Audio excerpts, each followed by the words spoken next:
Hey, everyone. Welcome back to the show. I have got Jenni Rae Oates with us. I have been looking forward to this interview. We have been trying for months, Jenni, to get this thing scheduled. Jenni and I are also remembering that we've actually known each other for quite a while. We met kind of in like a past life, past things that we have done. And we've just been sitting here catching up and finally decided like maybe we should press record. So Jenni, welcome to the show. Thank you. You knew me so far back. That's when I went by Jenni. I actually do go by Jenni Rae now, my full name, which I didn't even tell you. That's been I know, like that'll blow your mind on a podcast live, right? Where you have to switch that. Okay, you go by Jenni Rae. So I was on a walk this morning with Sean. We were walking the dog, and I was telling him about my day, and I was like, "Yeah, I'm so excited because I get to interview Jenni Rae." And he goes, "Does she go by Jenni Rae?" I was like, "I don't know, but her name on I Facebook is do. Jenni I Rae." So actually do. Jenni I Rae. started, yeah, like in a whole undoing season 4 or 5 years ago. My whole world fell apart and I came out of the ashes and went by my full name. So Yeah, well, there you go. Maybe let's just dive into the deep end, cool let's water just and the do it. deep end, because I know a lot of your work is around the rise, right? The rise factor. And you and I were just chatting. We were kind of catching each other up to speed, and we were sharing about this roller coaster of life and entrepreneurship. And, there's a lot of misconceptions out there. People think they're getting into business and it's going to be super easy, but it really does require a lot of resiliency and persistence. And I was even sharing with you, Sean and I have gone through a lot of ups and downs in business. We've had a lot of financial lows and a lot of financial highs, but yet somehow, like 13 years later, we're still making it work. We're still on the rise, so to speak. So can you kind of unpack like what is the rise factor and why did you create it?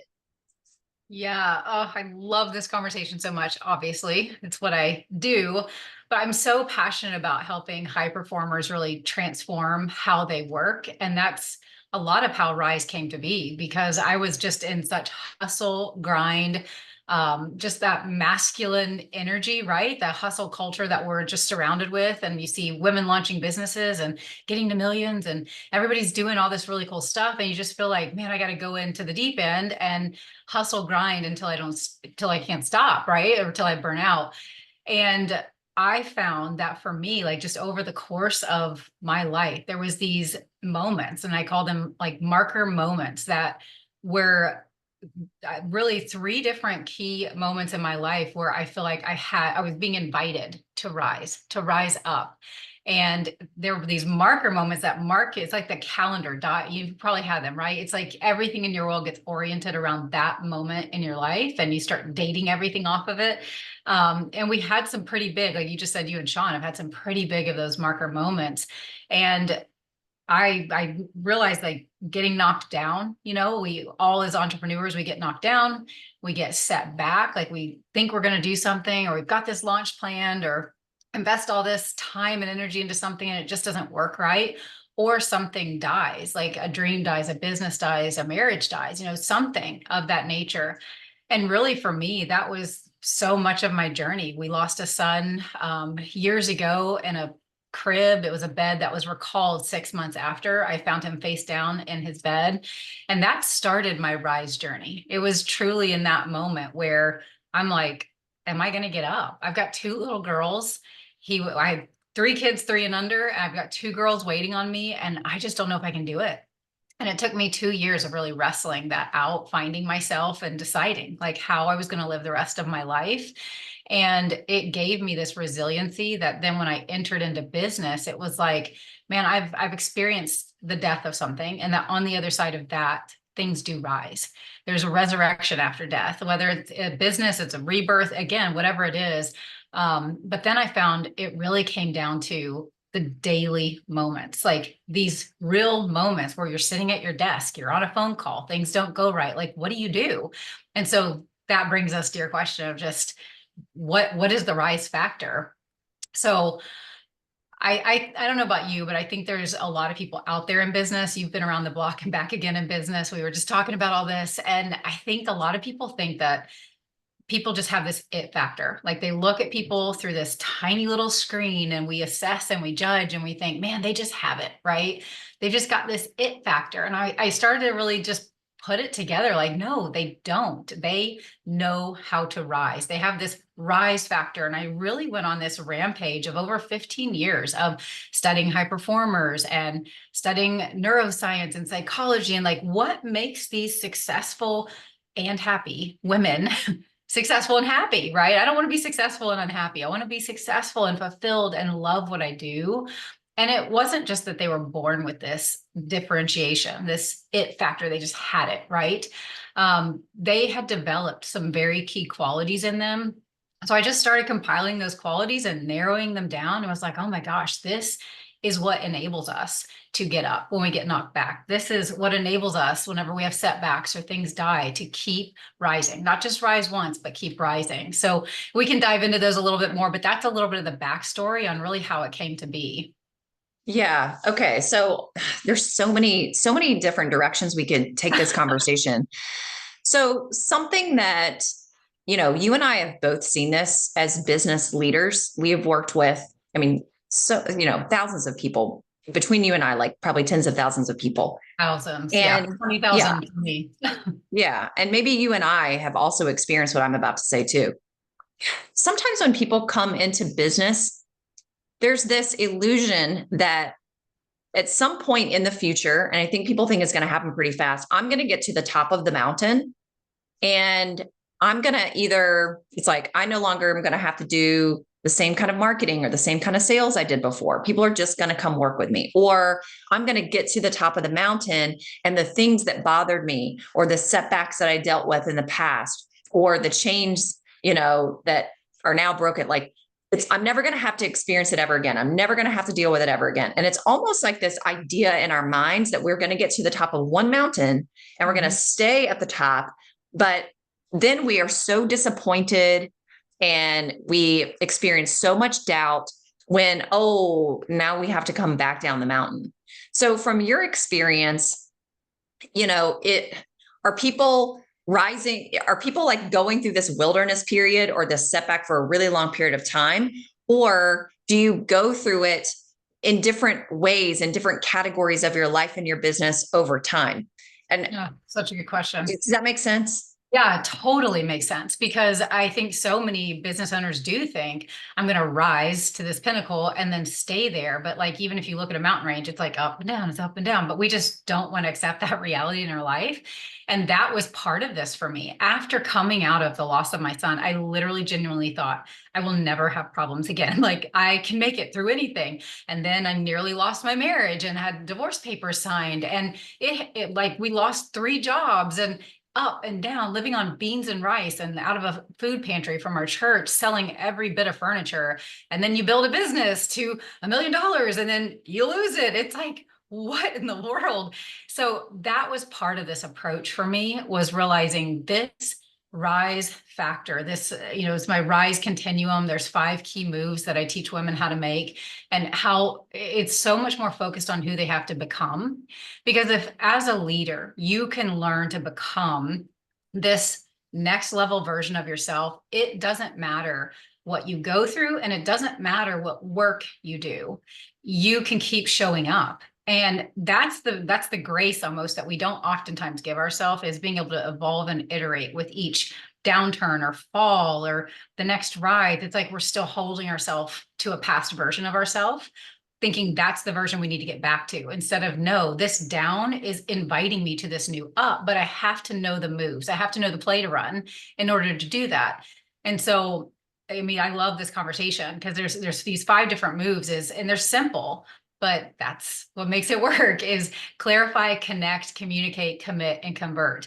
And most people get into business and they want to skip all those first 4 and just get right to conversion, get right to sales, get right to making money. And they cannot figure out why it's not working, or it was working. They were converting. This is the woman you were just talking about. Is like, what happens when it's really, really working? And that's a lot of the women that I work with.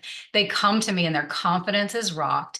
They're this high performer, they've done all this really cool stuff. And they're like, I'm embarrassed to even say I'm here. Like, I've crushed it before. I've done all these cool things, or I've lost this business, or this isn't working anymore, and I'm embarrassed. And so they think, again, because I did it once, it should just always be there.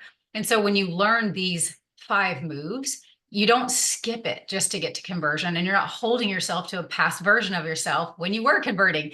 You learn how to get clear again, how to reconnect to yourself, to your faith, to your people, to your purpose. You learn all of the different moves here, and it allows you to keep converting, keep rising over and over and over, no matter what happens, no matter the setback.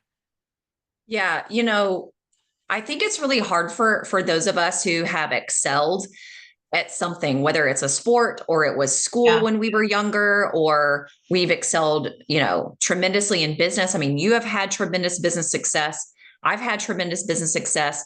And there's also been like a fallout on the other side of that. There's been like a dip on the other side of that. And I'll be really honest, because I think, I think a lot of women, I think we have a lot of things in common, but we're not actually saying some of these things out loud.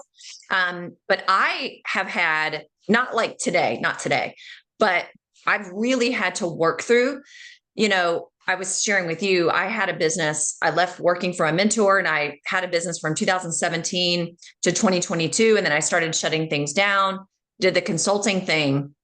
And then coming back into the coaching side of the business, my mind really wanted to mess with me. Like, I mean, I have to not necessarily start over, because you've built relationships in the past, more than you did in the past. So I don't feel like I'm starting over, like I'm brand new and I don't know what I'm doing. I know what I'm doing with rebuilding the coaching business, but there have been parts of me that are like, oh my gosh, I shouldn't have to do the beginner stuff. I shouldn't have to do the basic things. People know me. Like, it should just be easy for me to reboot, restart, put out some posts, and clients are coming. And that's not how it works. But I think there are so many times in our lives. I mean, you were even saying, like, as women, we evolve, we transform, we reinvent. Obviously, that's going to impact the business that you're growing, the people that you're working with. But do you see a lot of women who are high achievers, high performers, very intelligent and smart, who have excelled at something, and then things start changing? But Jenni Rae, you're Jenni Rae now. Hey, You have to go back to the basics all over again. Like, you've got to do the beginner things all over again. But I think we have such a hard time with that mentally. Yeah. And the beauty of that, actually, that I think I've been able to embrace finally, it took 4 businesses to get here, is the basics aren't the basics. The basics are it. Like, it's just it. I mean, these words sound so simple, right? But like, if you think about the rise continuum with clarify to convert, like, that's number 1, and this is number 5. How can you expect yourself to sell and make sales when you aren't even clear? When deep down inside, like, you're misaligned. You don't like what you're doing. You hate it, maybe. You like what I call, like, you want to sunset your product or your offer or the whole business. You want to burn it to the ground, and you're not clear. And yet you're wondering why you're not just attracting all these people. Like, why is my lack of clarity not bringing them in by droves? I wonder. Right. And it's also true of, like, if you're not connected to yourself, why would we expect other people to really be drawn in? And that's where I think a lot of women on this connect step, it is so crucial. It's one of our key moves we make, because we have learned to almost disassociate and detach from who we really are to do the thing, to run the business. And it's the most amazing thing happens when you get so centered and aligned and connected. Again, basic stuff, and stuff we don't take time to do, stuff we don't slow down long enough to do, stuff we don't do until life falls out from under us. And we're like, I have to do this or I won't even make it. And that's what I've seen is so many people, as you were saying, get into business with this idea it's going to be so easy. And when it's not, they throw in the towel. The dream dies pretty quick. But if you can stay clear, who are you? What do you want? Like, the most basic questions, right? Clear on your offerings, clear on your purpose, clear on your vision. If you are connected to yourself, your purpose, your people, the right healthy people, it's like the risk to be able to say no to all these distractions and the people in your life that are even pulling you down and not taking you further. Most people aren't willing to do that. So I see high achievers come to me, and it's usually at this place of, like, they're being invited to reinvent this whole continuum. They're being invited to re-clarify who they are. It's not that they never had it. It's just that seasons change. It's like when you have multiple children and you keep, like, I was a size 2, and then I was a size 8, and then I've got size 6. I've got all these pants in my closet, like every single size. But every season calls for a different pair of pants, right? It's a different iteration of me in that season. And I keep holding myself to this past thing, or really go, what is the future inviting me to? Yeah. So, whether it's you yourself or when you're working with clients, when you are back on the rise or your clients are back on the rise, what type of thoughts or conversations are you having with yourself that, really allow you to keep moving forward? Yeah. I think it's so simple and easy. I mean, it's almost like, I want to say the word lazy. I'm just going to say it. It's almost lazy for us to Mhm. always be thinking in the past. And again, I'm guilty of that too. And Yeah. the past is where so much of the guilt comes from and the shame comes from, and just kind of holding our thoughts hostage in the past versus really thinking and having, I call it like, put your success blinders on and really look to the future. So can you almost like open up your mind and share with us, like, what does your inner world sound like? And what are you teaching your clients that their inner world really needs to sound like when you are kind of coming back from a setback or something unexpected and you're back on the rise again? Yeah, I always ask myself those clarity questions, and I've got a bunch of them and a bunch of training around it. But really, just like, who am I? Where am I at? What do I want? What is my vision? What am I aiming at? Like, what is the aim right now? I mean, vision is something that so many of us, again, did at one point. We created a vision board. We cut out really cute little things from a magazine and thought that that is our vision, but we really don't hold it. We don't know how to craft a vision and hold into the vision in a way that it really, really leads our life and dictates what we do. So when I have lost my way, or I've, gotten set back, I just reorient, reground into that vision, into that mission and purpose, and get that aim. I had a mentor once that said, men die at 27, but they're buried at 72. A man or a woman without a vision perishes. We die. Like, we are alive and breathing, but we are walking around at whatever age we stop visioning. We are dead. Like, there's nothing life producing we're doing. So whenever setbacks come, the temptation is to stay down. The temptation is to stop visioning because what you wanted didn't happen. For me, that's when I double down. And that's probably the athlete in me. I'm a former Division I athlete, but I love helping women think like a champion, act like a champion. It's like, how do people get to the Olympics? How do they get to these top 2% categories of Division I or pro? How do they do that? You got to think different, and you got to feel different. And so the inner world for me is a lot about emotions. That's that connect and communication step for so many years. And I don't know about you, Megan, but most of us, I think we just live in a society. It's finally becoming a conversation we're having, but most of us were probably raised, our generation was raised by parents who weren't very emotionally intelligent, didn't really invite that conversation. I had no clue about emotions my whole life. I was a driver, I was a doer, I set it all aside. I mean, the one emotion I really lived out of was anger, but I knew that was wrong. I wasn't supposed to be angry, yet I was angry all the time. And I have learned a way of just being able to tune in and tap in, because we make 1,000 decisions a day and they're coming from emotion first. They're not coming from thoughts and logic. So this is where the whole mindset industry falls really short. Mindset is like a tiny piece of it. There is, I have this whole other framework of emotional energetics and mental mechanics and really relationship and identity. Those are 4 key pieces that are so key as a woman, is reconnecting to your heart. Because if you're trying to build your business separate from like a third of you, head, heart, hands, like, we are so good at doing and thinking, but we're so disconnected from what we're feeling. That doesn't mean get bogged down with it or let your feelings control you. It means use your emotion. And that is one of our key things we teach women, how to use your emotion for good through your business and build with it. So, and then obviously, like, taking captive my thoughts. I mean, really grabbing, what are those thoughts? What are those narratives? What are those stories that I'm telling myself?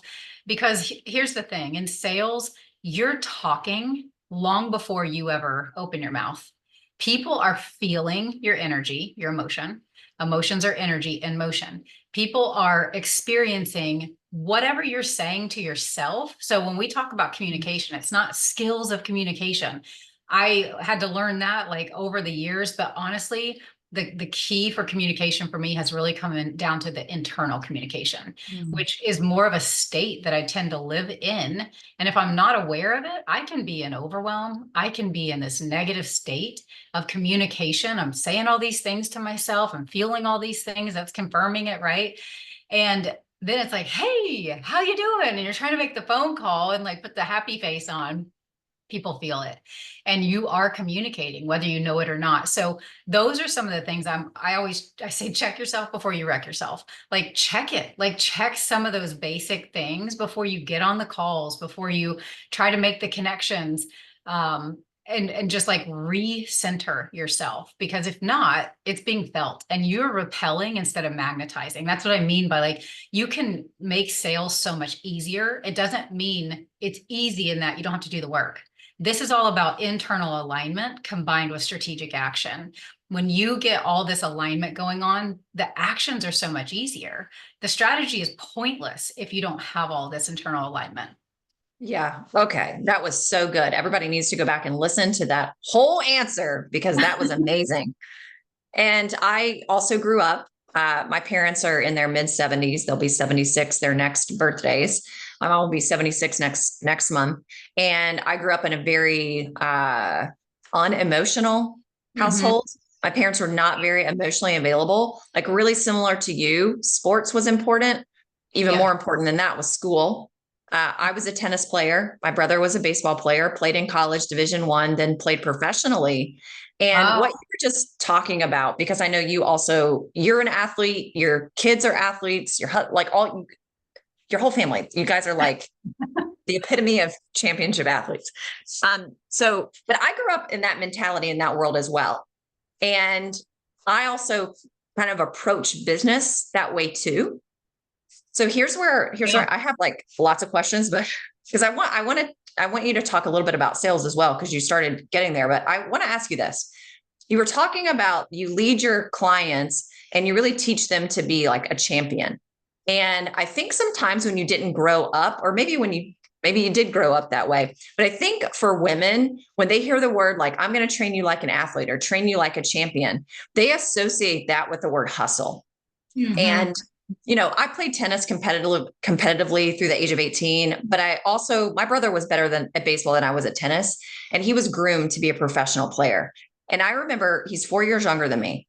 And so I got to watch all of this. He knew self-care better than anybody I had ever met in my entire life. And there was no ounce of him that I ever thought was like pushing and driving and hustling. Now, his whole world kind of like revolved around becoming a professional baseball player, but a professional athlete, they also know how to rest better than anybody. So we're not here to talk about athletes, but in the business world, it's somewhat similar to that type of mentality. Yeah.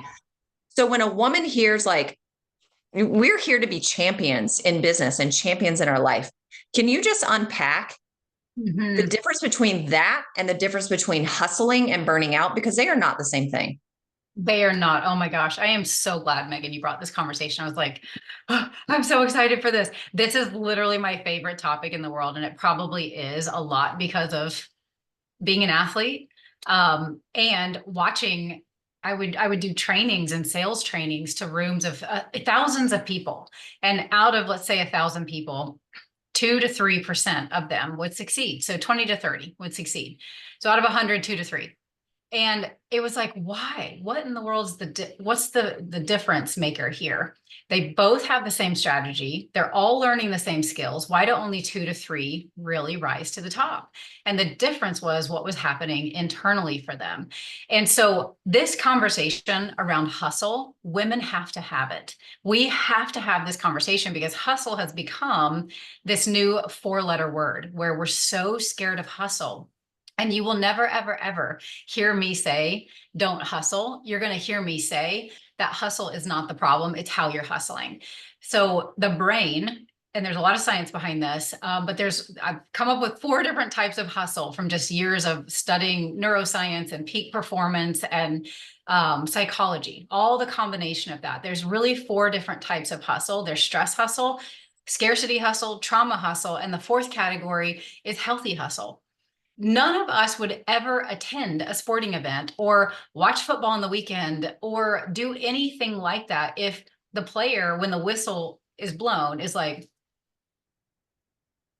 we wouldn't do it. We'd be like, hustle, dude, like move, do something, right?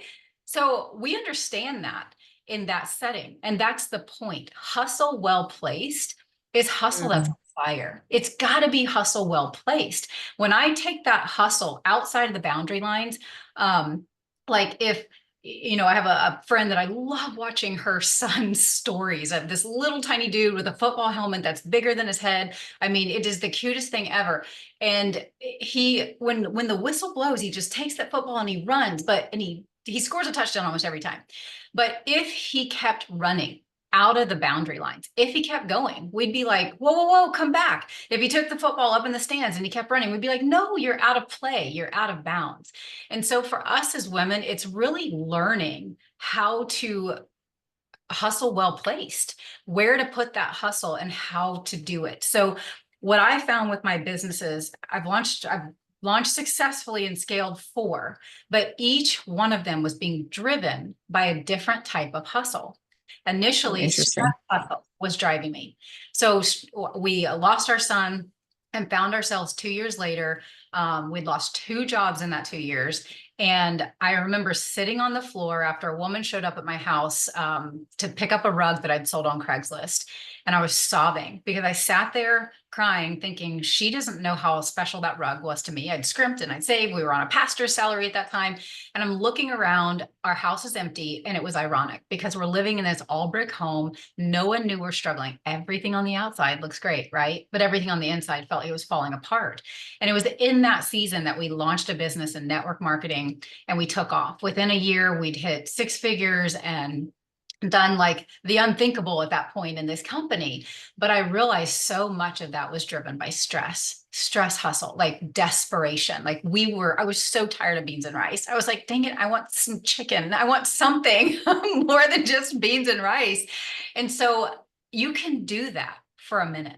But the brain, and I won't go through all the different types of the 4 hustles, but this one is a big one because a lot of us are working out of stress hustle. And the brain on stress, it cannot ideate, it can't create, it can't sell, and it can't attract abundance because it's coming from this desperation place.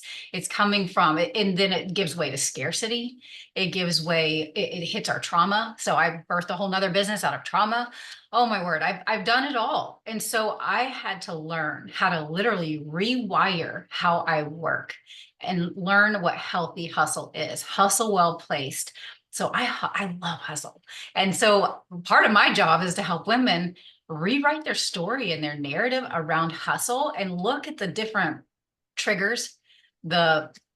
Our body will have PTSD. I would literally have PTSD responses to certain types of work. Or as a woman, if you're a breadwinner and you're feeling that weight and that load, and you're wondering if your husband's contributing, or there's so many different scenarios where women can feel a lot of stress and pressure and trauma responses. So this is a really, really powerful conversation. Yeah, I love that phrase, hustle well placed, because I am in alignment with what you're talking about with hustle, that there is a healthy version. There's an unhealthy version of hustle. Obviously, you just listed 3 of those, but there's also a really healthy version of hustle. And to be honest with everybody listening, you have to learn how to activate the healthy level of hustle in order to make it. I mean, you just do. You have to have action. I mean, that's the champion mindset is like, okay, running myself in the ground, which I did all through D1 days. I ran myself into the ground because I didn't know anything other than put your head down, grit, grind, go till you drop. And the more sore, the better. The more injuries I had, it was cool. It was like my badge, right? Of like, I worked really hard. My son, though, I have birthed 4 kids and my youngest is totally taking me to school and reframing everything I know about how to get to the top of something. He's number 2 in the state of Tennessee. He's in the top 30 of all runners in the country. He just got an NIL deal from the brand Hoka, and he does it with so much like grace and ease, and he values rest and recovery, like you were talking about, as much as the practice, as much as the training. Like the way that he shows up, it's hustle well placed. Like he Yeah. knows what to do and how to fuel his body for the long haul. And it's so powerful to watch it lived out in an athlete who's doing it well. Because I can say I did not do it well. My feet still hurt 20 years later because of how much I destroyed my body. So it's amazing to watch it on the other side. And he knows I do a lot of coaching with him too on peak performance and mindset. And so when you put that combo of, he understands physically how to do that with the emotions and the mindset piece, it's powerful. Yeah. Wow. That's so cool that you get to see that in your kids now, especially him Oh, it's going for that. awesome. Yeah. Yeah. That's so cool. And hustling the healthy way, you were saying like making your career last longer. Again, if any of us want to be in business for the long haul, for the long term and Yes. the long game, healthy hustle is required. Like it just is if you want to last. So, all right, Yeah, you started. so that's Go ahead. where we can't get like so wrapped up in every sale that goes wrong, right? So bringing this back to even sales, this is where it's like my son has a bad race. And I'm like, how you doing, bud? And he's like, I'm really disappointed and I'll be okay in a couple hours. Just like, let me work through it. It's like he doesn't ignore it, which is what we learn to do, right? With our emotions growing up, if you didn't get raised this way, you don't process it all. So you either stuff it all and just keep powering through. This is where the unhealthy types of hustle come in, is because honestly, we aren't dealing with how we feel in the moment of like the disappointment or the setback, or, we got knocked down or something literally dies. And you're like, I got to process here. So I can't stress that enough. And you said something else, Megan, a second ago about, um, they just made me think about the fourth step. I'm trying to remember exactly what you said, but with commitment, I feel like this is where, again, it's one of those words like hustle. Women are like, commit. It's the fourth step. I'm so scared of commitment. It's almost like we have trained ourselves. And this is part of the work that I do is, we are in all the overs. We're over committed, over promising, over delivered, over responsible, over functioning. And when you are the over woman, over functioning women create under functioning people on the Mm, other side. And then we wonder why we're exhausted. But we've created this system. We've done our part, right? We can't take responsibility for anybody else's, but it's why we're mad at our clients or we're mad at our spouse or other things. And so like learning the commitment code, the way we talk about it is really learning to value your word. Oh, I know what you'd said. You'd said, what about a woman who's doesn't think like a champion? They get maybe scared of that champion language. Think no further than the power of your word. That's how every champion is made. I mean, it yeah. starts with getting clear. That champion didn't become a champion until they got really clear on what they wanted and they were willing to risk saying it. That's the thing. So many of us have not hit goals. We get so scared to risk to even put it out there. Mm, But to put it out there without the action, like you were saying, is a pipe dream. It's a yeah. fantasy. We have got to act. So then we just take ourselves through this. We got to get really connected to it. So then when it comes to commitment, which is right in front of conversion, where you're actually seeing the fruit of all your labor, it's what is the power of my word? How am I how am I showing up disciplined and taking the actions needed that would align with the commitments I've made? Again, going back to my son, like he's committed in a way that isn't over committed. He knows exactly what his commitment requires of him, and he's willing to pay that price. He's willing to do it. Mm, And mm, I think of that as passion. Um, Passion just means to be willing to suffer for something. mm. And that's the Latin of it. Like, are we willing to suffer for this vision we have? And if you're not, you got to go back to step one. You don't have a clear vision. You don't know what you want, and you will not be able to suffer for it in a way that brings life. Suffering does not have to bring death. It can bring so much life, so much joy, so much peace and fulfillment. But when we don't have that vision clear, we're basically suffering, right? We're just Mhm. grinding it out and we're working, we're hustling and working and we hate it.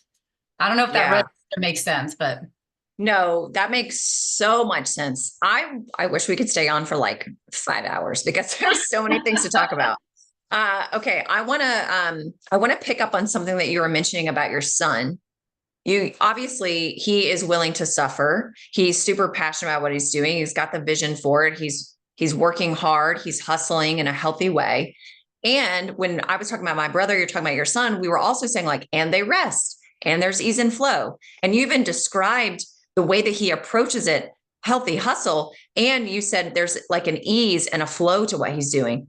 And I know that, look, for any of us to keep our doors open in business, sales and having revenue in first position, it's got to be the most important thing. No sales, no money, no business. And it's probably one of the things that most women in business want to ignore. They don't want to do it. They want to wait until the end of the day to pay attention to it. And now we're at the end of the week and the end of the month, and not enough sales have come in.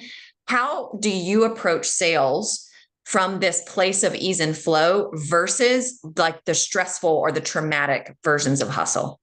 yeah, oh, such a great question.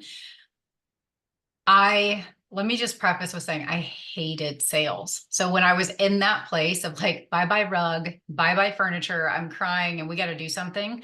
My husband suggested, hey, let's take your hobby network marketing business, which another name for it is what? Direct sales, and let's go full time. And I was like, I don't want to do that. I hate sales and I hate speaking. I will never do those two things. Little did I know, that's all I did. And I remember sitting in my room. I would sit with a 3x5 card and I'd call the number and I'd say the script. And then I'd literally chuck my phone across the room to my bed and I'd cry. And then I'd pick it up and I'd be like, I do it again. And I'd punch in the number and I'd call and I'd say the script. And regardless of how it went, I'd throw my phone. I'd be like, oh, I hate this. Nathan's in the other part of the house doing the same thing. And I remember opening the door and like screaming at him at times, I hate this. It was like this temper tantrum I was having, but something told me, hold in, stay in. You've got to break through this awkwardness. You've got to break through your fear. You've got to break through the self-doubt. And all this is an invitation for you to do it. If it wasn't sales, it'd be something else. At that point, I would have been dancing. Worst Yeah. nightmare for me. Now I'm fine because God blessed me with two girls that like know how to shake their hips. And I'm like, sweet, thanks. I've learned this thing. But that's all life is, right? Is us not knowing how to do something and we're terrified of it, and us willing to do it messy, keep showing up, learn from it, and iterate. Like keep iterating and use the results as feedback. So for me, growing up such a high performer, bad results meant bad Jenni Rae. Like I Yes. was so tied into my result. So one practical thing you can start doing is separate the value of yourself from the value you bring to the market. They are not the same thing. They are two totally separate things. And that allows you to make mistakes and still be really valuable, still be really Mhm. human and amazing. And over here, my mistake or my mess up or the lost sale or man, that conversation, I screwed that one up. I can just look at it and go, it's feedback. If I was willing to get curious about the feedback, what's it telling me? How can I learn? And what I did was in a 3-week window, I said, I'm going to work through my fear. And every call, I'm going to give myself feedback and I'm going to adjust, like make those tiny adjustments for the next one and then the next one and the next one. And I started to master sales. And then it started to be like, I'm not afraid because all I'm doing is having conversations. All I'm doing, and we know all that stuff.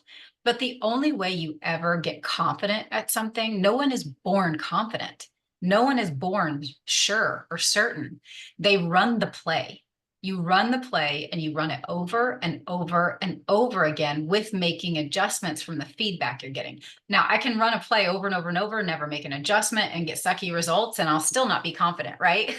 I will have run a lot of reps, but I won't be good at it. But if I'm willing to just detach my value from it, look at it and be like, what's it telling me? And adjust and iterate, it's a totally different ball game.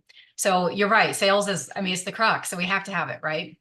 Yeah. Yeah. I know. Last thing I'll say, and then we'll wrap it up here. A lot of what we've been talking about is the effort that goes into building a successful business, building a successful life. I mean, you can apply it to your health journey, your relationship journey, your spiritual journey, your business journey, all of it. And maybe what I say will resonate with some of the people here. You know, you were talking a lot about your drive as an athlete. And one of the things that I have learned about myself, like later on in adulthood, is that I grew up being told you're as worthy and as valuable as your grades in school and as smart as you are. And so you kind of grow up like the smart girl, but that doesn't come from effort. It just comes because you're just smart. And my whole life, all my value, all my worth was attached to being smart. And you also see this in athletics as well.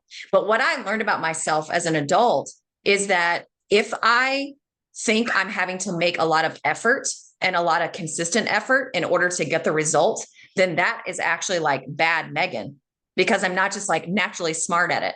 And so then oftentimes what happens is you just don't make the effort. And so then it's really easy for you to say, oh, well, I just didn't even try. So like, oh, now I have an excuse. But that is something that I see in a lot of people as well. And something I've personally like really had to work through, that effort isn't bad, or it doesn't mean that you're a bad person or a wrong person or not a smart person, because all of this requires consistent effort over time. And there's never going to be a period of time where you're not putting in some degree of effort in order to continue to rise. And effort is okay. It's not a bad word. It's kind of like hustle. We're equating hustle and effort. It's like, no, these are not cuss words at all. They're required.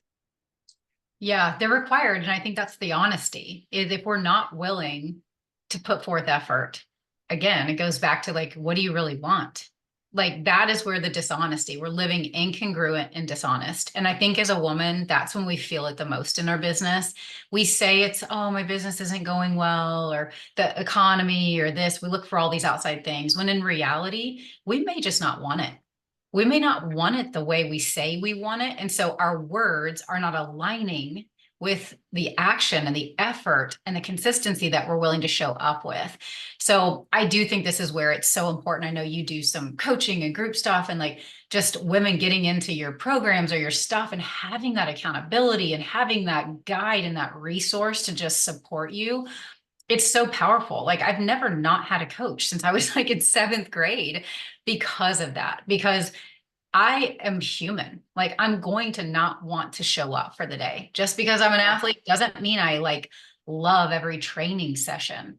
But I have learned to attach such a dopamine hit, not to the outcome. And that's a whole nother brain conversation. I'm a little bit of a nerd with this stuff. So, but a lot of us have only attached a dopamine hit, that emotion that releases, that's like the reward system in our brain. We attach it to outcomes. We attach it to the final product. I have learned to attach it to the thing that I dread the most, the thing that I hate the most. So I will intentionally, get this one, I will intentionally go run hills. I'll intentionally go run hills in the heat of the day. And I'll tell myself, I love this. And I'm going to love this when I crest the top of that hill and I feel amazing, or when this workout is over and I feel amazing and so proud of myself for doing it. And I'm putting it into a workout concept. We do a lot with physiology, movement of the body and moving state, and fitness for me is about that. Like I show up on my business the way that I train, but it's only because I've been able to attach certain things to it. Not because I was this Division I athlete. There's a lot of Division I athletes that don't train anymore, that don't even work out anymore. But I think in our business, if we can attach dopamine hits to the things that we dread the most, that we fear the most, like sales or the things that scare us, like the hit isn't the sale. Don't get a hit and a high just off of, I made the sale. Get it, like start telling your brain, I'm going to be so excited and reward myself with joy and like, congratulations. Like, I don't have to reward myself always with food or all these things. It's just say, good job. Like you did it, right? You made the phone call. You made the phone call. And if you can stack those back to back, find the thing you hate to do the most and stack it into 1 hour of the day.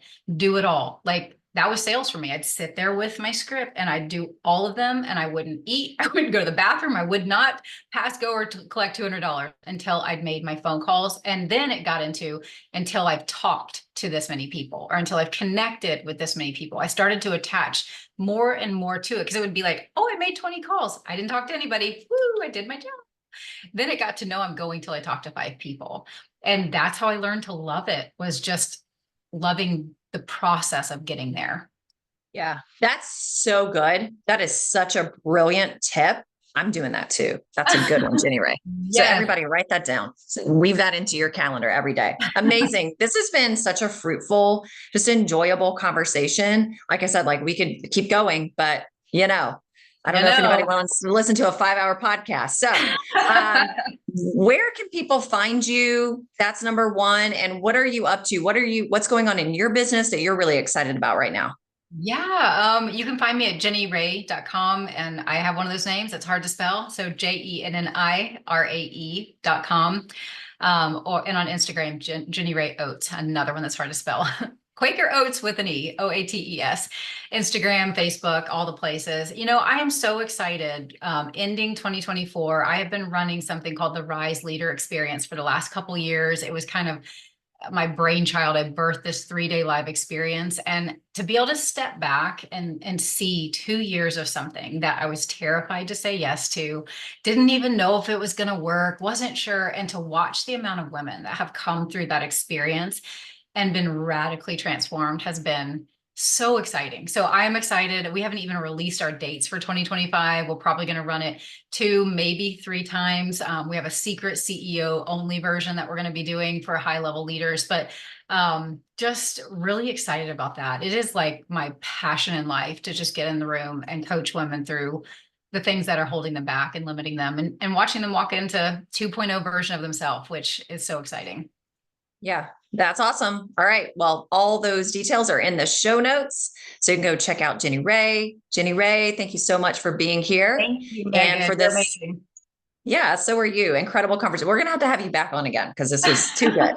Too good. Awesome. Thanks, girl. I appreciate it. Yes. All right. Until next time, remember to design a business and life that is built to last.